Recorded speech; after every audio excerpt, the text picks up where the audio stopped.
This is Professor Alviso, and this is a video on African American music and culture. We're going to go back to Africa and talk about some of the characteristics and instruments that came from Africa through the slave trade, and then talk about some of the history of African American music, the instruments, field calls, work songs, children's songs, and ultimately spend a lot of time focusing on two major styles, the blues and gospel. So let's get started. In this video, we will study the history and interaction of African Americans with other Americans through music, especially Anglo-Americans. We'll explore their musical impact on the U.S., which is huge and far-reaching. If you think of American music, particularly American popular music, as a salad or a soup, undeniably, in my opinion, the major ingredient is African American music. The styles we will focus on include the blues, spirituals, and gospel music. All three of these styles have survived, thrived, and influenced pop, rock, R&B, and hip-hop, just to name a few styles. As you all know, Christopher Columbus came to the New World in 1492. This begins the European conquest of the Americas. In 1507, slaves were first brought to Hispaniola, which is the island that includes the Dominican Republic and Haiti. In 1519, the first slaves arrived in the U.S. in Jamestown. By 1776, 1/4 of the U.S. population were slaves, and the geographic origin of most of these slaves was West Africa, mostly from the countries starting in Senegal, which is the closest point to the U.S. and the Americas, all the way down to Angola. In the photo, the top photo here on this slide, you'll see Gorée Island, which is right off the coast of the capital of Senegal, Dakar. I spent some time at Gorée Island, and it was one of the creepiest and darkest places I ever went. In the photo below, you will see the door of no return. That's where slaves were put onto ships and hauled away from Africa, never to see the continent and their families again. If you get a chance to travel to Africa, especially to Senegal, to Gorée Island, or to Ghana, to Elmina or Cape Coast Castle, please make sure that you pay a visit to these places. They will stay with you throughout your whole life. African music pretty much accompanies all aspects of life, from birth to funerals. The voice is the most important instrument. When I was in Africa, I was surprised and shocked every day about how ingrained and how intertwined music is with everything in life in many surprising ways. When I first arrived in Senegal, I was picked up at the airport by some friends, and they had a flatbed truck. And instead of a radio, they had live drummers in the back of the truck welcoming me and singing to welcome me to Africa. It was quite a moment. I love this wonderful video that you see a caption of or a photo of below. If you have a chance, go to YouTube and look up Ghana postal workers and music. They're behind the front counter at the post office in the capital of Accra. You can hear people in the back doing simple jobs like canceling mail. You know, when the mail comes in, you have to put a postmark on it saying that it was accepted at the post office. Not only do they just stamp it, but they do it in rhythm, usually with other co-workers around, creating these amazing rhythms. It sounds like a drum ensemble. It's so complex and so incredibly interesting, but it's people just doing their daily work.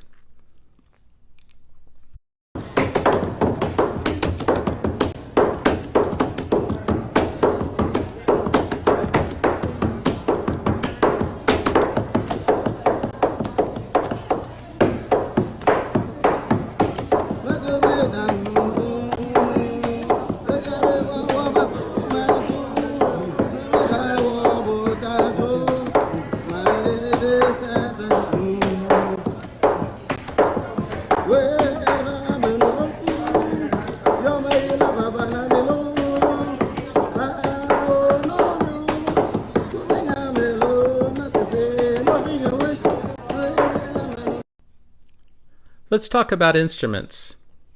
Even though when you think about Africa, the instruments you might think of immediately are drums, drums are not the most common classification of instruments. Actually, idiophones are the most common type of instruments. Things like bells, rattles, imbiras, marimbas. In the photos starting to the left, you will see a rattle, and then you will see a handheld bell.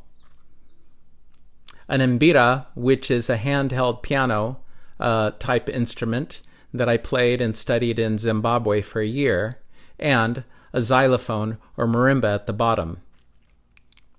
I love the fact that there is a great book on African music called More Than Drumming.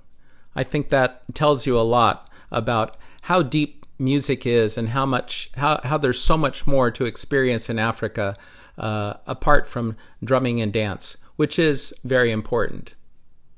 But it's not the only thing that happens in Africa.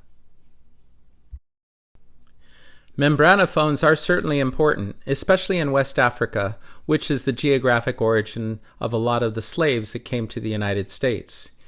Here we have a drum ensemble in Ghana, very similar to the drum ensembles that I studied when I was in Ghana.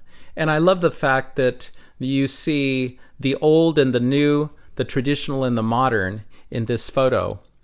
When I was in Ghana, I was next door to a church, and I was surprised and shocked at how much music came out of that church.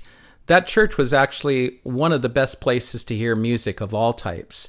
And you would see people dressed in traditional clothes doing drum ensemble type of music that's probably centuries or millennia old, but they're surrounded by modern life, cars, skyscrapers, and mixing the old with the new, traditional religion with Christianity.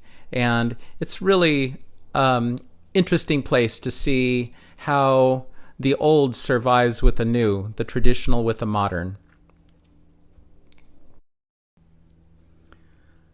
Important chordophones include harps, like the kora, which you've already seen a photo of, lutes, which are guitar-like instruments, like the banjo.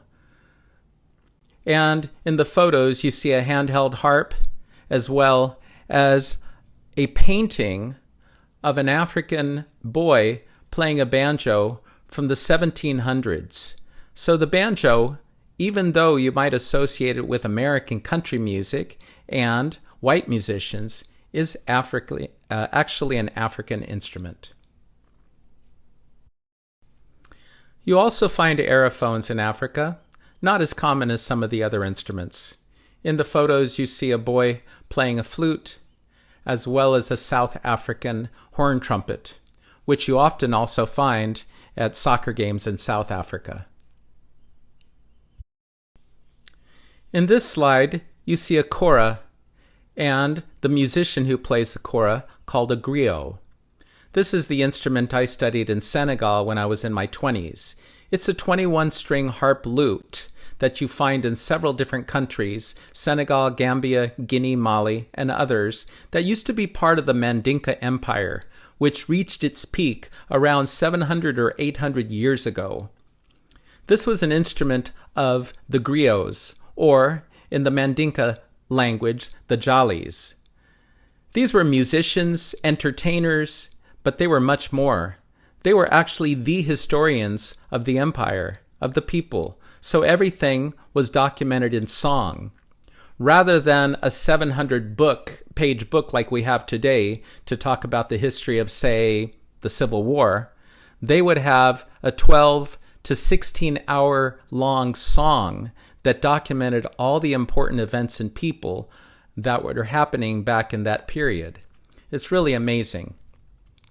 In addition to being historians, they were counselors to the kings, because as you know, history repeats itself. So the king or the nobleman would often consult with the griot and ask their opinion about situations that they were dealing with today. The griot would have good advice based on how previous kings handled similar situations. And since they're good with music and song, they were often asked to be masters of ceremonies for important events. They were also ambassadors or diplomats. It was often said that before two armies started fighting one another, the griot would go out to the middle of the battlefield all by himself. They were normally males in the old days. And he would play a song. And very often the song would have a moral or it would have a lesson that would dissuade the armies from fighting that day. So, such an important musician. Their job was to praise the king and to write about the king's exploits, positive or negative. So, if the king did good things, they would write a song about that. But if the king was dishonest or corrupt, they would go out into the town square and sing a song condemning the king. Even though they had low status, they had power to bring down a civilization or bring down a kingdom. That's a lot of power. Also, since they knew a lot about history, if you were from this part of West Africa and you told them your last name, say you told them your last name was Conte, they would be able to recite your genealogy going back 10, 11, 12 generations. That was their job. Griot songs, by the way, have catchy choruses, and the verses are sung fast, in rhythm and in rhyme. Does that remind you of music that you hear today? Catchy choruses and verses sung fast, in rhythm and in rhyme, actually spoken fast, in rhythm and in rhyme. That's right, it sounds just like hip-hop music.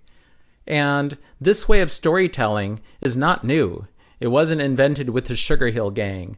This is the way that Africans and African Americans have been telling stories for thousands of years. Check out the kora. Je commence par la basse, vous voyez?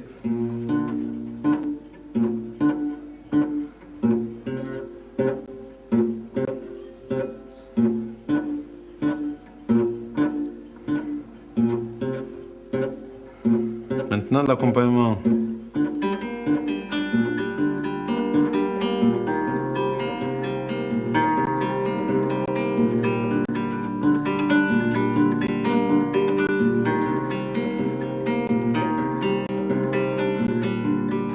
J'improvise maintenant.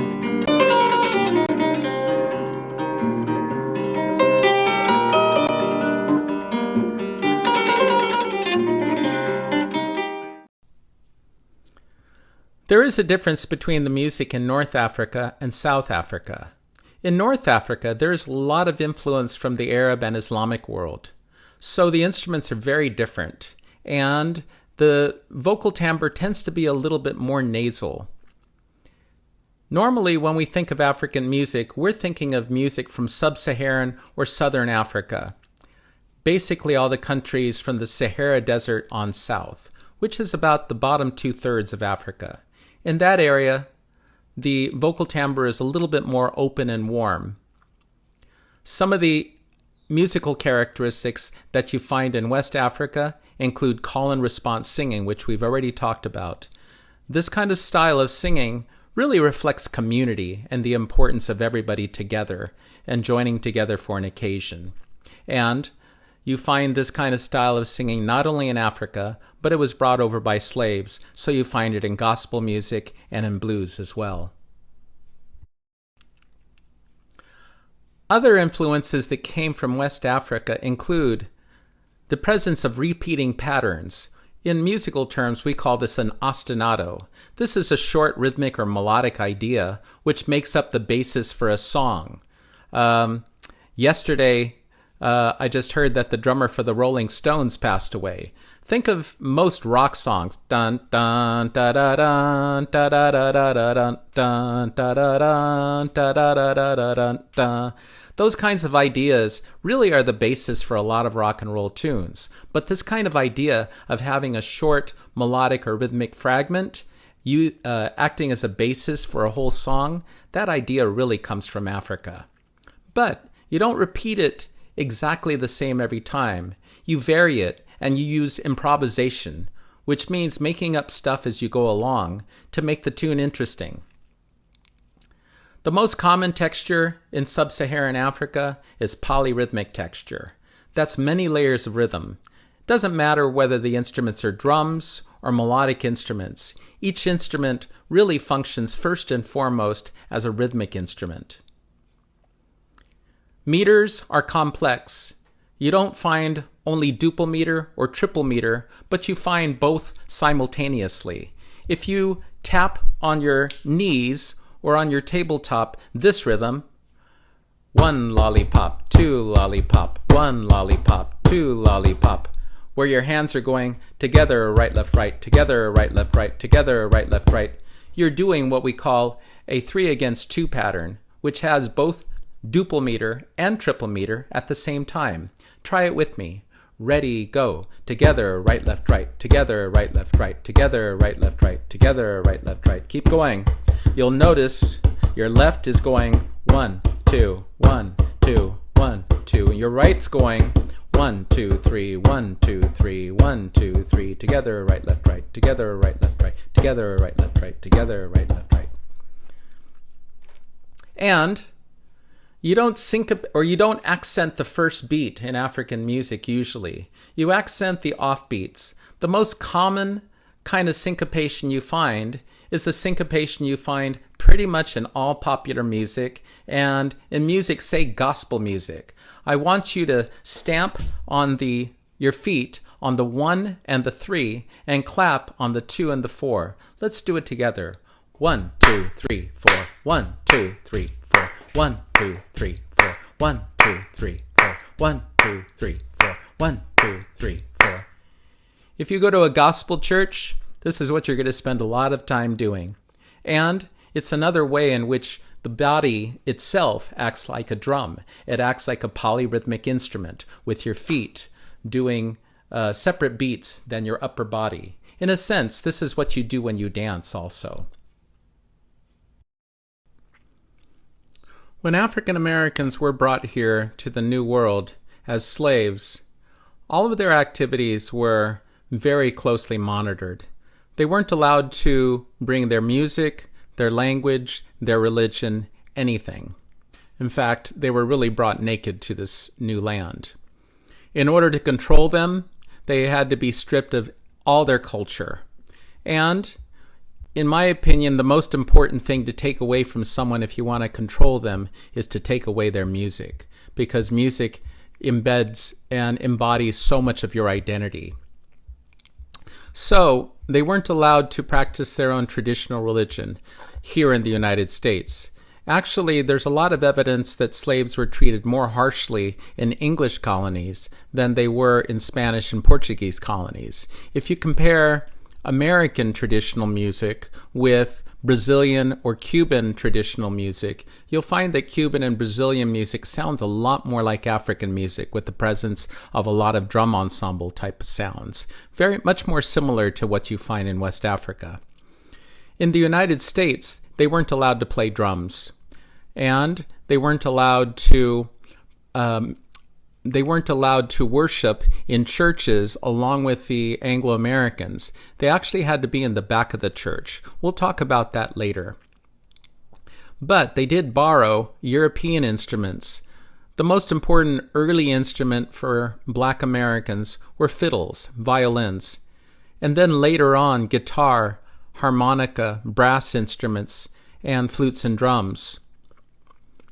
One instrument that did survive the travels from Africa to the New World, and particularly to the United States, was the banjo. The banjo is an African instrument, which is kind of ironic because when is the last time you saw a black person play a banjo?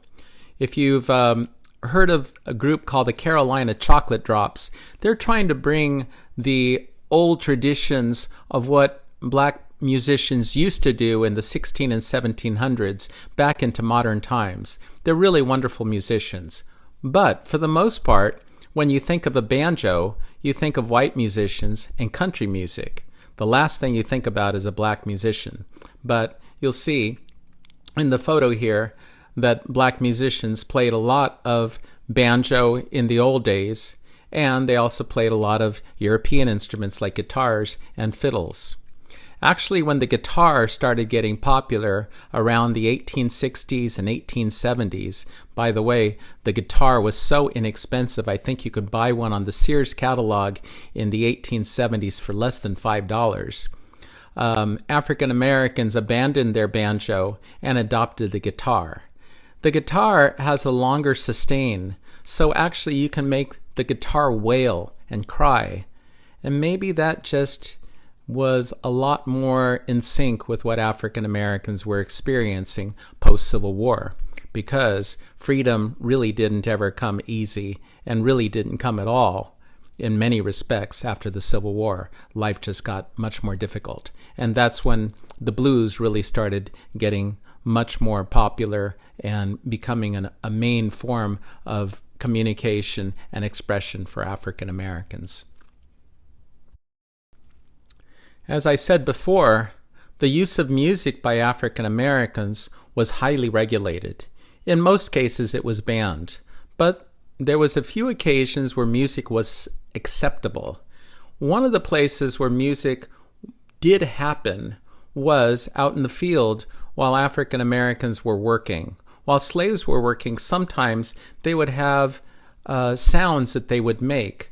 And sometimes these sounds sounded quite like blues. There's something called a field holler, and that's a spontaneous sound made in the field, usually for communication. And Alan and John Lomax in the 1930s recorded some of these sounds that had survived and were still being sung or made by the sons, grandsons, daughters, and granddaughters of slaves. Some of these field hollers sound like calls, like communication between people working in the field, maybe as a way of saying, hey, life sucks. Are you still alive? Are you okay?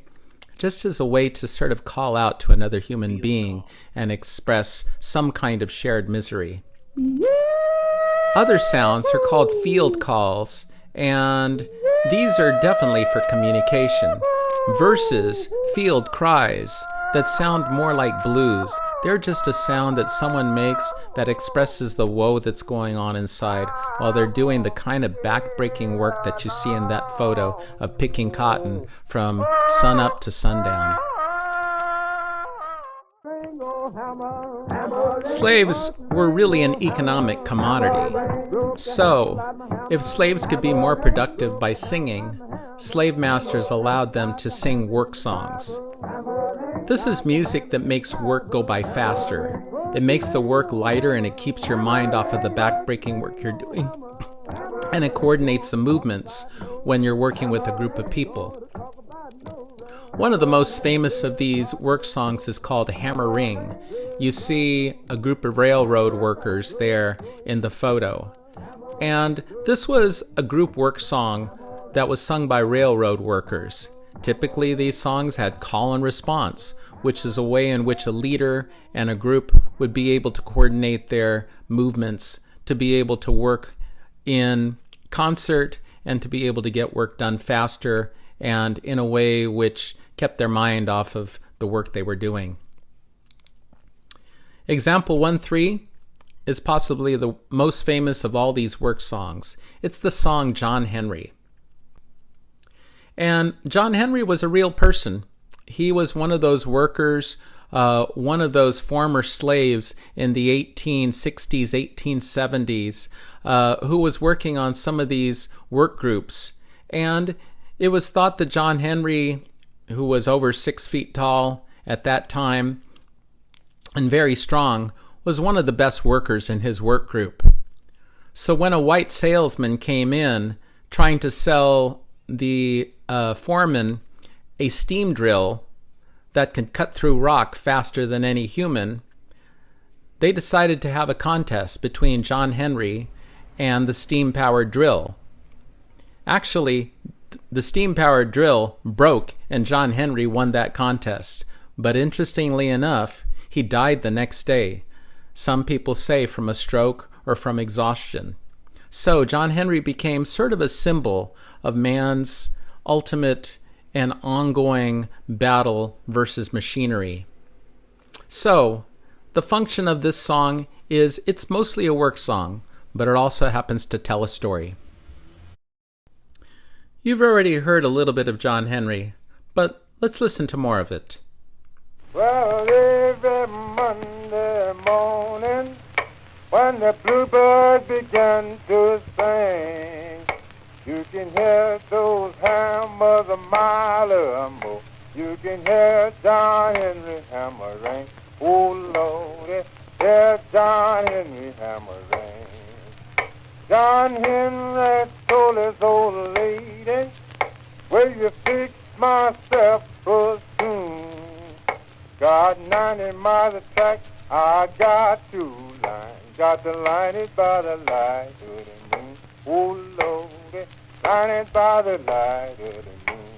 In addition to field hollers and work songs, sometimes the activities of children were not as closely monitored, so children were able to sing songs, and most likely mothers were able to sing lullabies to their kids. All of these things were able to encode a lot of African kinds of musical characteristics into song, even though African music was banned. So, these children's songs have a lot of characteristics that you find in West African music. They involve movement, games, call and response, and African elements like syncopation and polyrhythmic texture. Here's a great example of an old African American children's song with movement. And if we're lucky and have a chance, we might be able to do a little bit of this song in class. So let's go ahead and just listen to the song here. And if we have a chance in class, I'll actually show you how this game goes. Here we go. Go, Miss Mary Mac.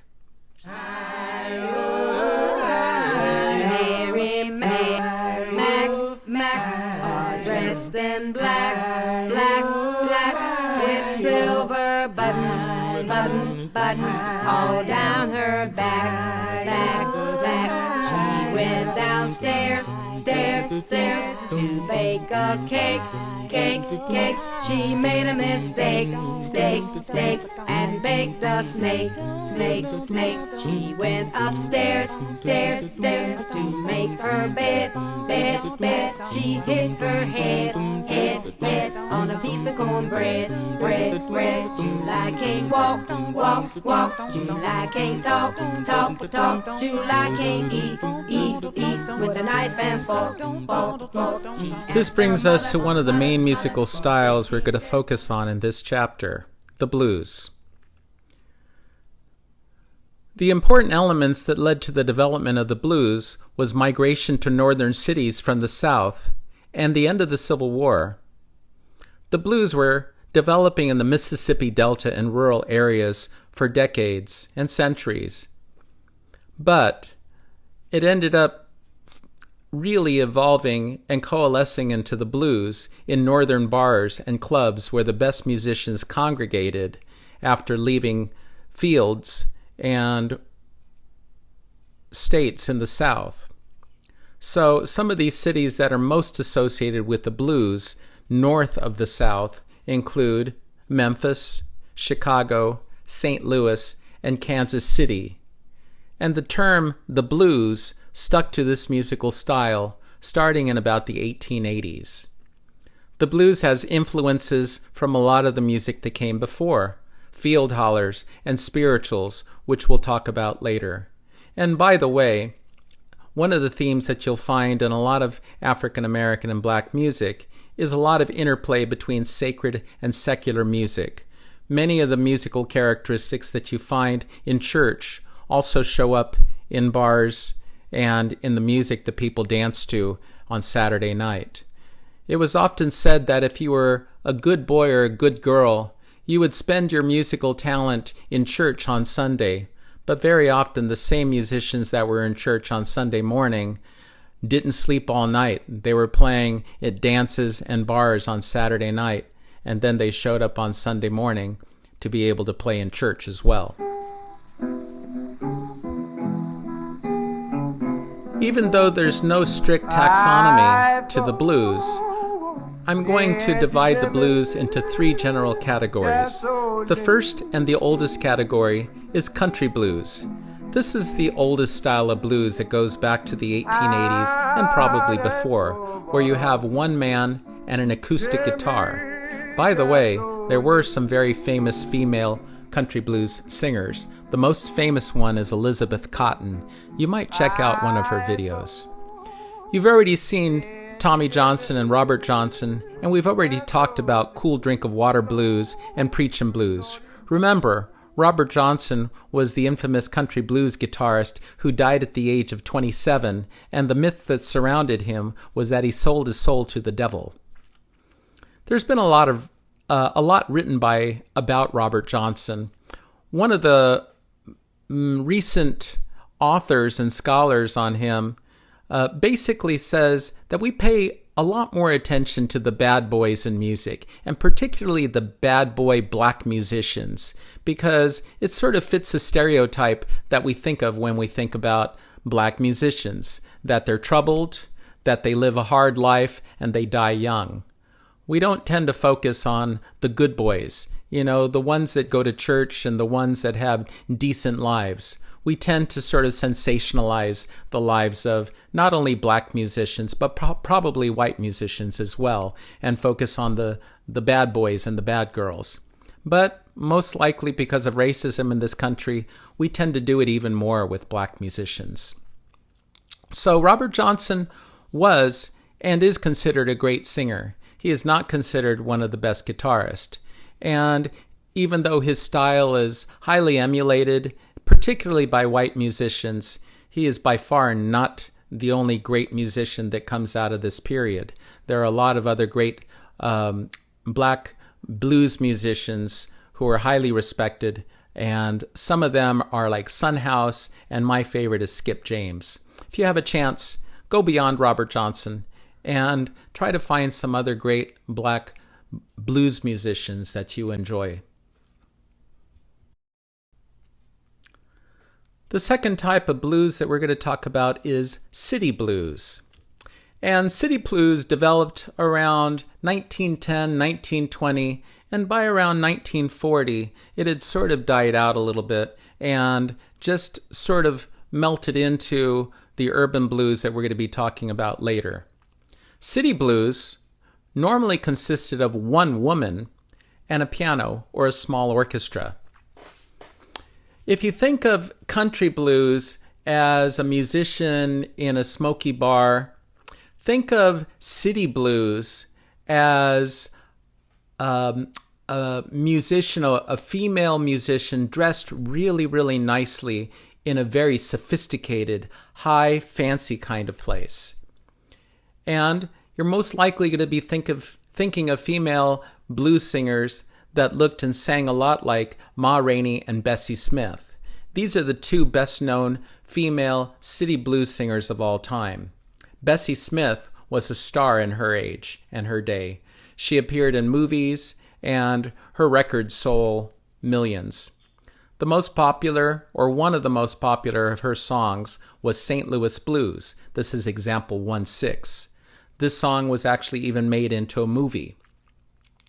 In our example, you will hear Bessie Smith singing, you will hear an organ and a trumpet being played by a young Louis Armstrong, who was a seminal figure throughout the history of jazz all the way to his death in the 1970s. St. Louis Blues is a composition by the father of the blues, W.C. Handy. Obviously, W.C. Handy didn't invent the blues, but he was the first person to publish the blues back in the early 1900s, around 1906 or so. And as a result of being the first person to publish it, he popularized it not only throughout the U.S., but around the world. There's a postage stamp that actually has his photo on it. So let's listen to St. Louis Blues. My man's got a heart like a rocket in the sea. My man's got a heart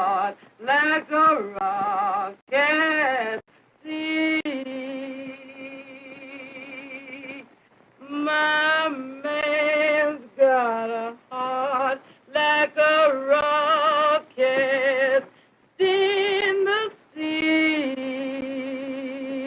My man's got a heart like a rocket in the sea.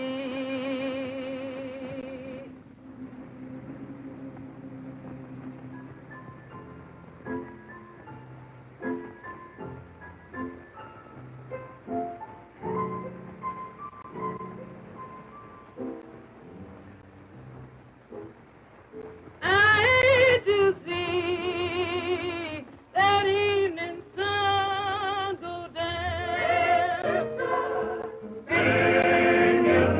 Yes, I hate to see that evening sun go down.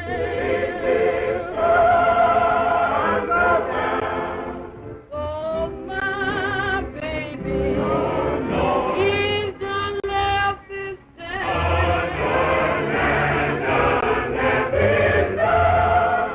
Feeling tomorrow like I feel today.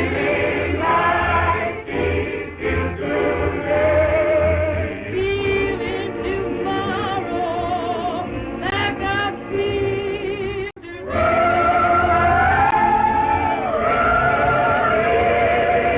Make my ribbon, make my getaway. St. Louis woman. So that was St. Louis Blues. And St. Louis Blues has one of the most common structures that you find for lyrics in blues song. It's an AAB structure. Here are the first two verses of St. Louis Blues. You see and you hear Bessie Smith sing, "I hate to see the evening sun go down." She repeats that line again, I hate to see the evening sun go down. And then she has a B line, a different line. It makes me think I'm on my last go round. And you notice that A and B have to rhyme, down and round. Second verse, feeling tomorrow like I feel today.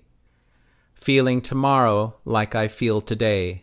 I'll pack my dreams and make my getaway. Again, note that today and getaway rhyme. For one of your homework assignments, I'm going to ask you, as part of your homework assignment, I think it's question 14 on homework number 1, to write your own blues verse, just 3 lines, A, B.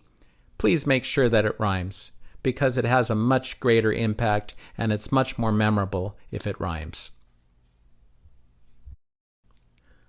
Finally, the last type of blues is called urban blues. This is what happens after the Second World War, when the electric guitar comes into play and starts getting more popular. By the 1950s, especially the middle 1950s, a lot of what we call urban blues was incorporated into rock and roll. So some of the early urban blues singers like Muddy Waters became very famous rock and roll stars as well. So it doesn't matter whether it's a man or a woman singing, it's the presence of an electric guitar that makes it urban blues. Our example of urban blues is example 1-7, Hound Dog, that was written for Big Mama Thornton. And this song was popular for her, but it was also recorded by Elvis Presley. You'll note that it also has that AAB lyric structure. By the way, Big Mama Thornton died a poor woman, but Elvis Presley died a rich man.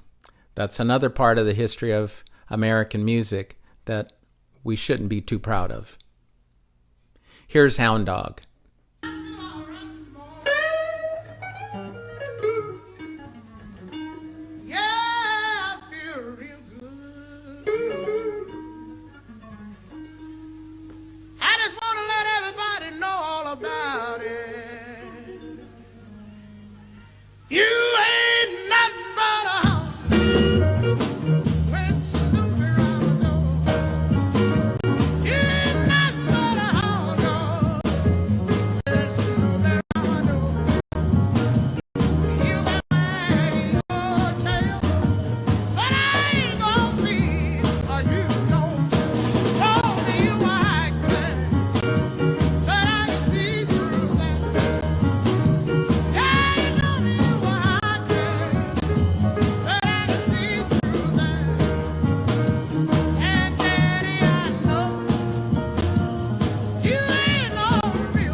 So artists like Big Mama Thornton were not given big contracts, didn't show up in big movies like Elvis Presley did.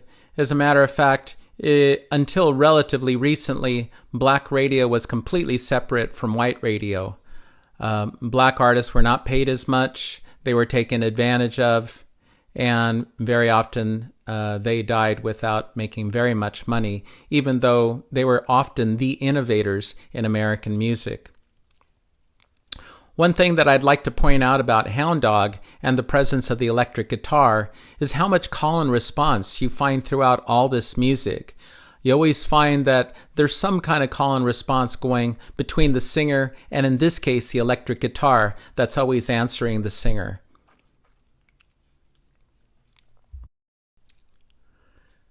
These are some of the musical characteristics you find in all blues. A lot of the focus tends to be on the individual, the singer themselves, or the instrumentalist.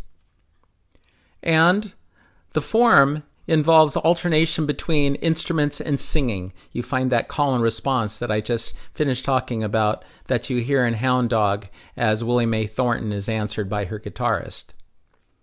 There's a special scale that you find in a lot of blues music. It has a flatted third, fifth, and seventh. I'm going to go over to the piano and see if you can hear it. Here we go.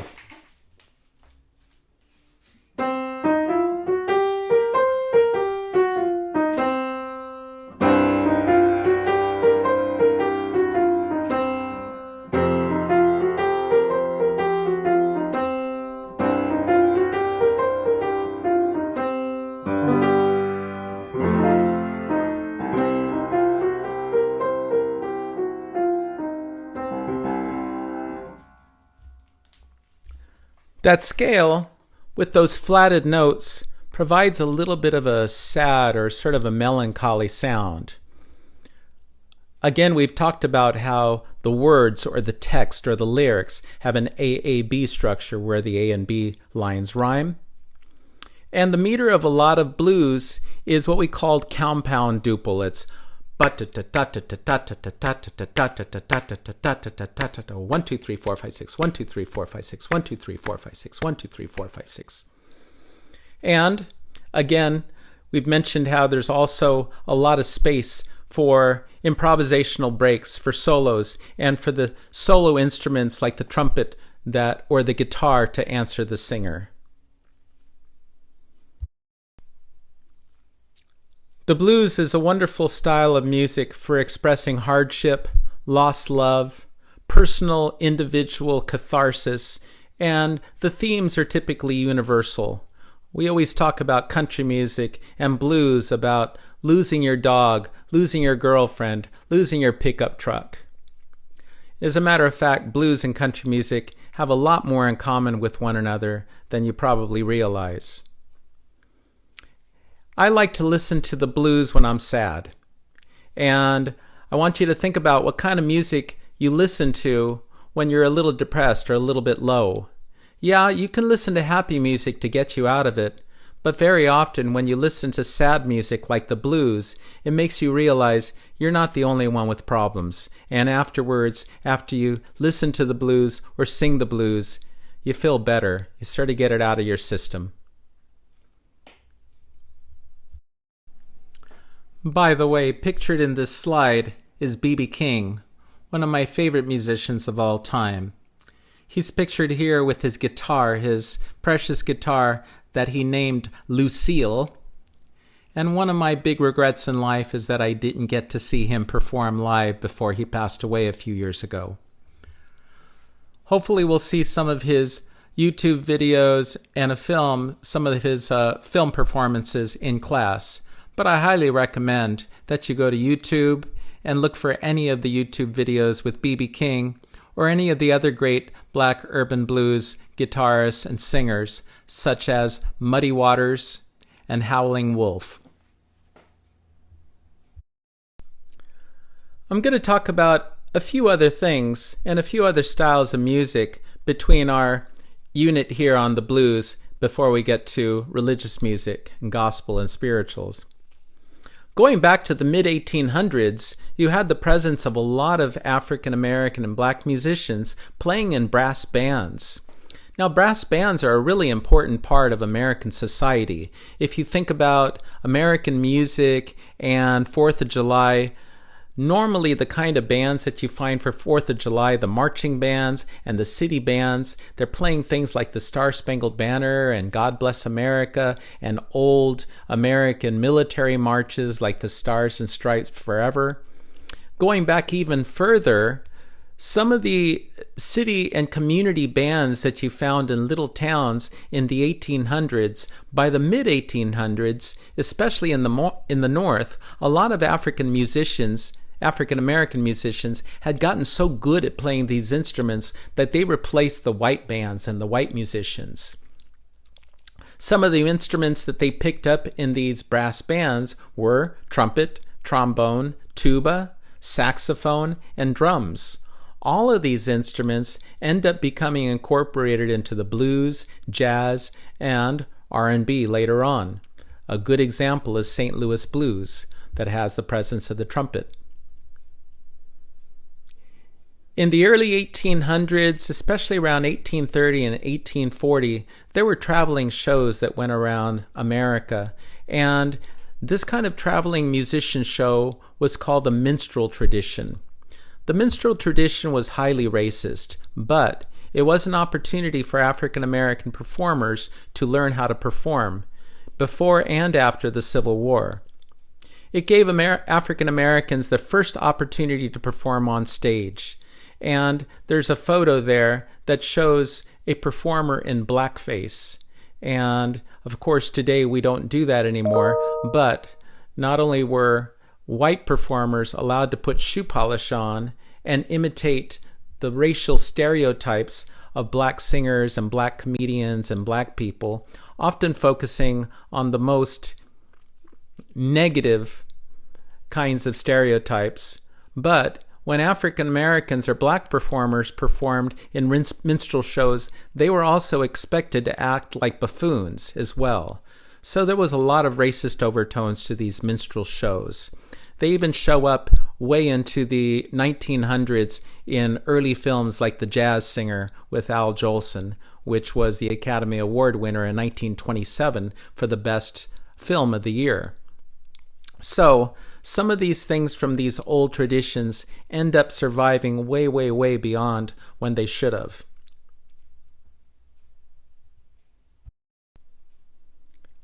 Another style that we've already talked a little bit about was ragtime. It was popular between 1900 and 1920. After that, it became a part of jazz. Syncopation is a really important part of ragtime, as is the case with a lot of African American music, where you have an accent on the offbeat, 1, 2, 3, 4, 1, 2, 3, 4, which again shows the African influence in rhythm and syncopation. But really, a lot of what you find in ragtime really owes more of a debt to European influence. Most of it was composed for the piano. Most of it was written down. Most of it had very Western and European style harmony and forms like A, B, A, C, D, and very little, if no improvisation at all. The most famous composer of ragtime, which we've already mentioned, is Scott Joplin. He lived from 1868 to 1917. He was born to a middle-class family and he studied classical piano. He admired Western classical art music, the music of Beethoven, Bach, and Chopin. And he wanted to create a sophisticated African-American music that could be played along European classical music. In many ways, he succeeded. I'm a professor over at Cal State Northridge, and very often I'll go to piano recitals that include music by Beethoven, Bach, Chopin, and for an encore, the pianist will often come out and play a ragtime tune to just show a different side of what you can do on a piano. If you're interested in seeing a great film that includes a terrific soundtrack of ragtime music by Scott Joplin, check out the 1974 film The Sting, starring Robert Redford and Paul Newman. It's a great film. So now we get into the religious or spiritual side of the Black experience in America. The oldest kind of religious music was called spirituals. This was the music that was occurring during the time of slavery, before the Civil War in the 1860s. You don't find any instruments in old-time spirituals. No instruments at all. Only the voice with hand clapping and foot stomping. I've categorized spirituals into 3 different types, of which you've heard versions already of each one of these, and we'll play some versions of songs you haven't heard before that will exemplify each one of these styles. First of all, the oldest one, and the one that sort of bears the most resemblance to African music, is a call and response chant. It's basically just call and response. And we already heard a spiritual that sounds like that. That was example 1-8, Walk Daniel. Let's listen to a little bit more of that. Walk, believer, walk, Daniel. Walk, believer, walk, Daniel. Walk, tell you walk, Daniel. Walk, tell you walk, Daniel. Short believer, shout, Daniel. Short believer, shout, Daniel. Short tell you shout, Daniel. Short tell you shout, Daniel. Shout the other way, Daniel. Shout the other way, Daniel. That was Walk Daniel. The second type of spiritual is a slow, unmetered song. Even though it's a gospel song technically because it has piano, example 110, Precious Lord, Take My Hand, bears a lot of resemblance to a lot of these old, slow, unmetered spirituals. Let's listen to that. And again, imagine that the piano is not present in this example, and you will hear a little bit of what some of these old, slow, unmetered spirituals sounded like. Here's Precious Lord, Take My Hand.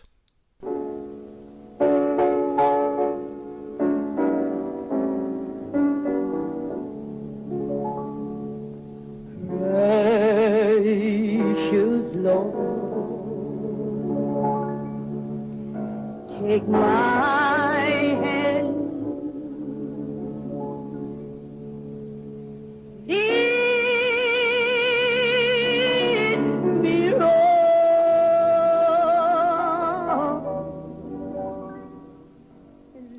That was a little bit of example 110, Precious Lord, Take My Hand.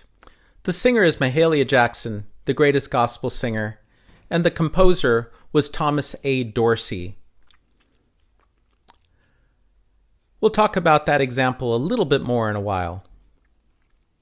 The third type of spiritual is the metered song, fast, syncopated, where words are cut into segments, usually taken from themes and from passages from the Bible. But often the things that black slaves sang about and took from the Bible were things that resonated with their own experience. So, there were a lot of hidden messages in these spirituals that resonated with what African American slaves were experiencing. Here's a great example. Example 9, Wade in the Water. This falls into that third category of a metered song, not slow, but sort of on the fast side, with some syncopation. But this version of this song is sung by a choir, a black choir from the Tuskegee Institute, which was a black school, which had a gospel and spiritual choir. The words, wade in the water, can refer to baptism, to be able to be saved and give yourself over to Jesus Christ, but wade in the water can also refer to walking in the river and walking in a stream so you can escape slavery and not be followed by the dogs that are put on your scent to try to find you. So, again, a lot of the things that were sung in these songs seem to have double messages. Here's Wade in the Water. Wade in the water, wade in the water, children. Wade in the water, God's gonna trouble the water. Everybody wade. Wade in the water, wade in the water, children. Wade in the water, God's gonna trouble the water.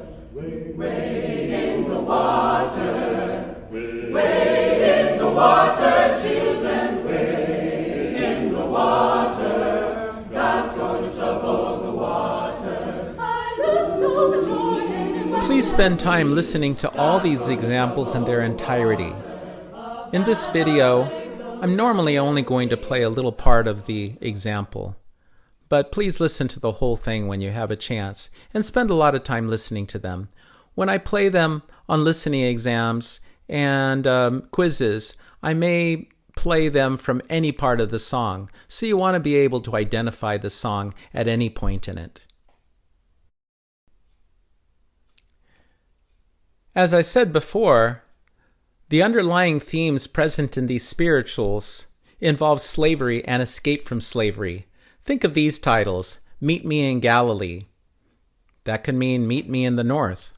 Follow the Drinking Gourd. That means follow the Big Dipper, which is directly north in the sky. Or Crossing the River Jordan could mean crossing the Ohio River from the south into the north to escape slavery. Black slaves were not allowed to dance in church, which is really what they normally would do if they were having any kind of spiritual or religious ritual back in Africa. But sometimes they were allowed to do what was called a ring shout, and that was to walk in a shuffle step in a circle in the back of the church while the white congregants were worshiping in the front of the church. You still might find spirituals today sung in some churches like First AME Church, which is my favorite church in Los Angeles near Crenshaw Boulevard. But you will also find choirs singing them in colleges and all kinds of other choir kinds of functions. They're popular as an example of another thing that you can do with a choir that exemplifies an interesting part and a very important historical part of American culture.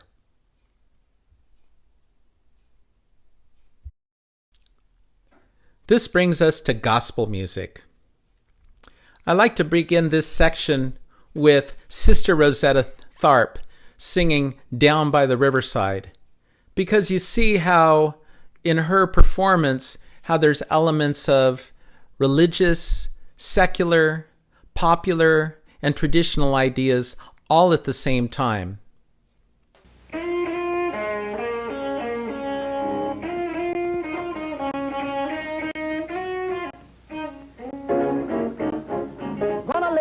Down my heavy load. Down by the riverside. Oh yes. Down by the riverside. You know. Down by the riverside. Gonna lay down my heavy load. Down by the riverside. To study water. I ain't gonna study water. Oh, study water. No, study.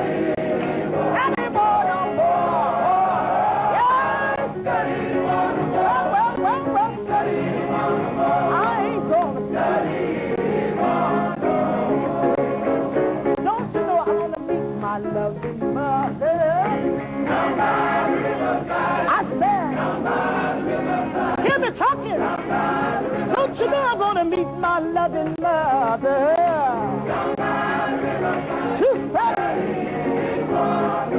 Yeah, I ain't gonna study. I'm not about to study.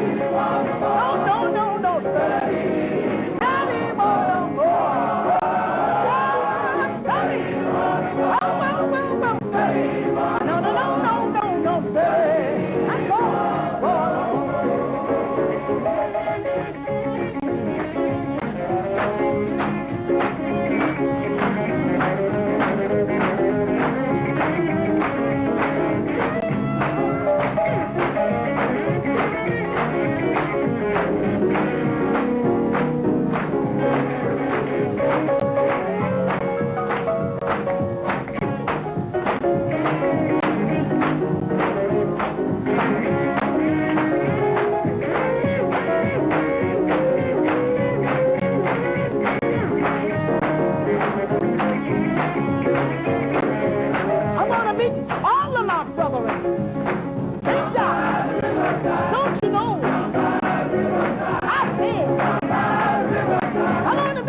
Gospel music bears a legacy to spirituals, which, if you think about black religious music, think of spirituals as the rural folk style, and think of gospel as the urban popular style of the experience, of the religious experience of black Americans.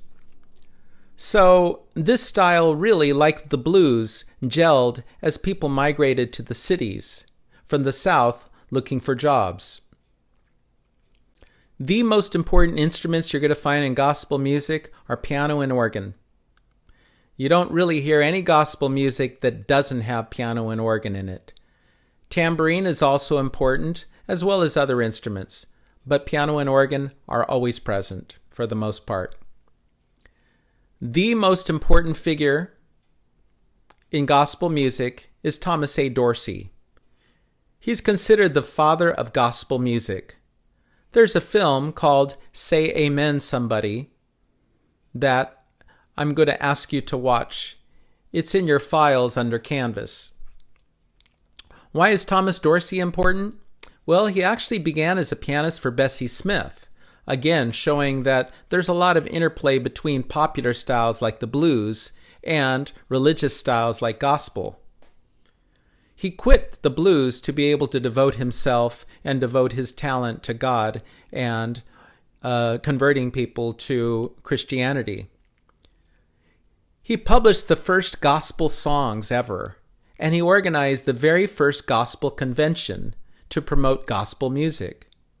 Specifically, he added pop influences to spirituals, blues and ragtime, all these things added together, and composed some of the most enduring gospel songs, such as Down in the Valley and the song we're going to focus on, which is Precious Lord, Take My Hand. Some people consider Precious Lord, Take My Hand as one of the most important gospel songs ever. It was written by Thomas Dorsey after his wife and child had died during childbirth. He had left his wife to go sing and go lead a revival group when he got a telegram saying, "Come home, your wife just died." When he went home, he found that his wife had died during childbirth, but the child was still alive, but the baby died a few days later. At the time, he considered giving up music altogether, and the story goes that one of his friends told him, "You can't do that," and he closed him inside a room with a piano, and he said, "Don't curse the Lord, call him Precious Lord." And Thomas Dorsey said at that moment that term, Precious Lord, just stuck with him. And the words of the song are, "Precious Lord, take my hand, help me stand." In this version, it's sung by Mahalia Jackson, the greatest gospel singer of all time. Mahalia Jackson had an amazing voice. She was called by Martin Luther King to the rally in Washington in 1963 when he gave his famous "I Have a Dream" speech. Precious Lord, Take My Hand, as you already know, is sung slow and with no meter. Let's listen to it.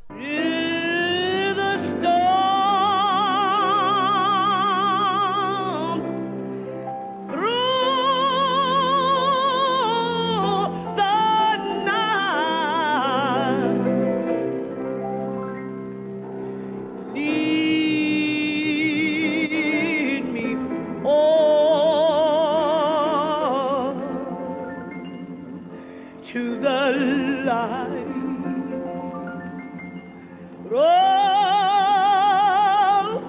Take my hand,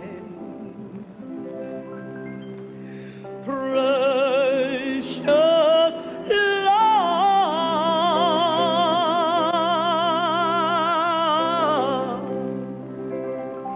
and lead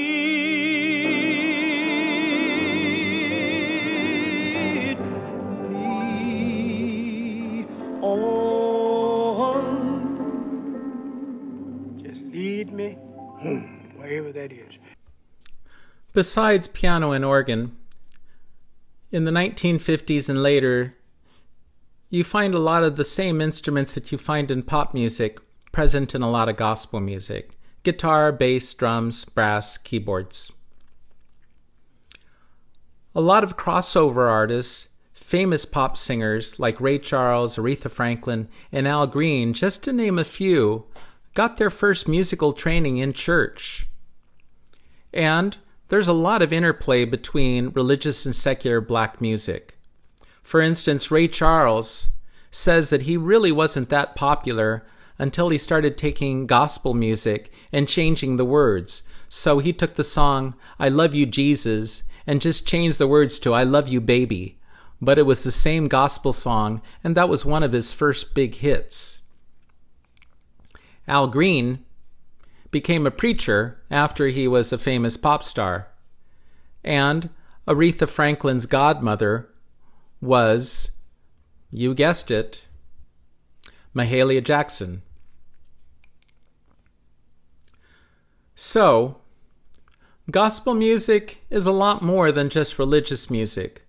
If you go to a church like the First AME church that I go to on Crenshaw Boulevard or off of Crenshaw Boulevard, you find that the church is really the center of black life in the city.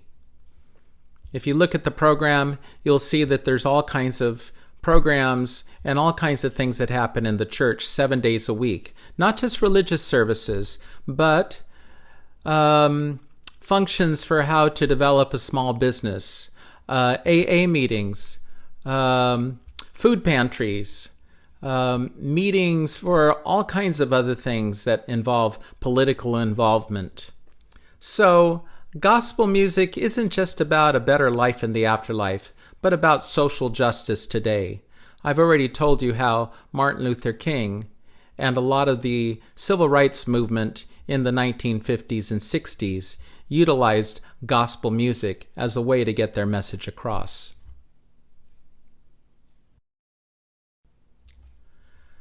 Let's listen to the whole example of example 111, Highway to Heaven. This is a traditional gospel church, or traditional gospel song, which means that it's meant for church. The instruments in here include piano and organ, bass and drums. It's got duple meter with clapping on the offbeats, 1, 2, 3, 4. That's the syncopation we talk about that you find in all African and black music. And we've already talked about how the lead singer and the chorus sing in a heterophonic texture. About 2/3 of the way through this example, you'll hear how the tempo suddenly speeds up. Remember that musical term, accelerando? So again, this is traditional gospel. That's gospel meant for church, as opposed to contemporary gospel, which is meant for recordings and concerts. Here's Highway to Heaven. Now everybody's doing it. It's the highway to heaven.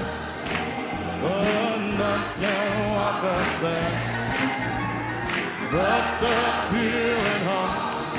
It's the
As I said before, contemporary gospel is gospel meant for concerts and recordings.